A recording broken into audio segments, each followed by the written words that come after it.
You see this argument of buying a car for your mother first before buying for your wife. It has been going on for a very long time now, and I think it's time that we discuss about it. Let us actually give it some kind of insight so that we understand. Because most time na men dey always carry am for head. I have always seen it on many pages. Even my brother Ebuka Obi just said something about it too. Now let's just start from somewhere. Let's flip the coin. If your wife is the one that has the money, like she has so much money more than you, that she's well to do, and you don't have a car, as the husband, she has her own car that she takes to work, and she has an extra money to buy another car, and she left you and decided to go and buy a car for her father. Because remember, it is this her father that gave birth to her. Like he's the father of the girl. He raised her, trained her in school and everything, suffered with her, and you came to just marry her after the university. And she decided, okay, it's time for me to go and reward my father. And she didn't buy you the car, and she bought a car for her father instead of you. And then you still don't have a house in the village. And she went to her own father's village because she felt like while growing up, they suffered a lot. Rain was beating them. They don't have any house in the village. And she decided to go to her father's house to build a house for her father. After all, it's your responsibility as the man to build a house in your village. It's not her responsibility, because we actually try to mesmerize everything. Uh, I think that's the way it should be, because sometimes when we make argument, it doesn't just make sense. It's all about you. Have you flipped the coin to be able to understand the weight of what you are saying? You went to someone's village, you pick up a girl, you went to someone, you pick up a girl, marry her. She left her family. She changed her surname. She left her village. Sometimes she will leave her tribe.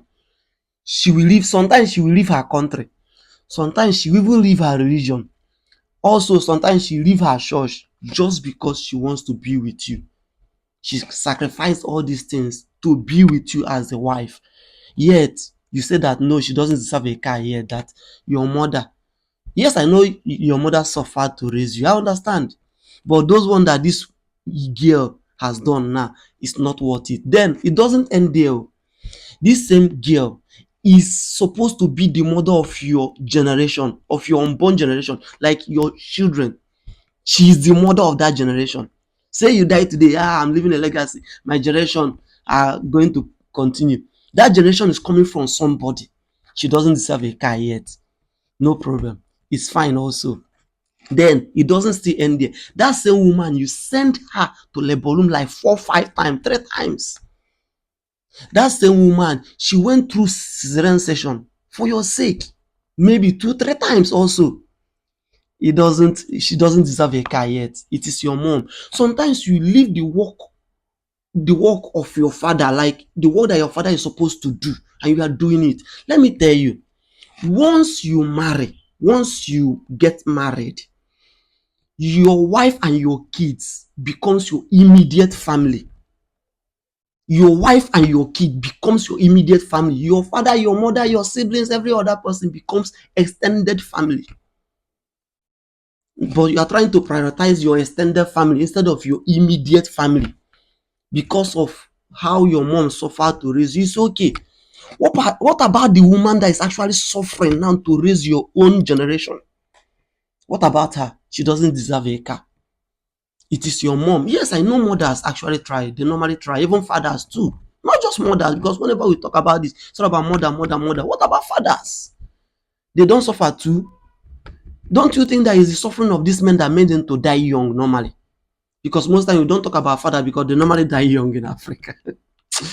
So now we are always talking about mothers buying her a car, forgetting this young lady, what she has done, the sacrifice she has made. Don't worry. When they flip the coin on your head, you understand the detriment of that your statement. When she starts to build a house in her village for her father, I know I actually know how you will feel. I know you will support her, because that father and her mother too suffered with her to raise her. Let's be getting sense in Africa. Everything shouldn't be about content or about you just saying everything about man. I don't blame women, I don't blame men, sha, because these women, they have actually monetized everything. You want to marry, it's all about money. Relationship, all about money. Why won't you lose your value? Why won't you lose your rights? Because everything's all about money. I want to marry a man that has money. After my father, I suffered, and I won't suffer again in marriage. No problem. These are the consequences of those statements, of those actions. Money, money, money, money. Women has monetized everything. This is what you get. Yes, because the man already knew that no sacrifice. This is not for his money, that you won't even be there with him. That is the consequences of those things that you guys are doing now in our generation. Everything money, marriage money, relationship money, love money. Yes, now they want to buy car for their mother because that mother didn't ask for money before making those sacrifices. You see, everything that has action normally has equal reaction too. All of our decisions and actions has consequences. So it's also time for women to think.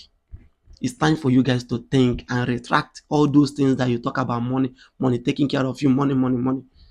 These are the consequences. Thank you all, and may God bless you. I remain Honest Nation.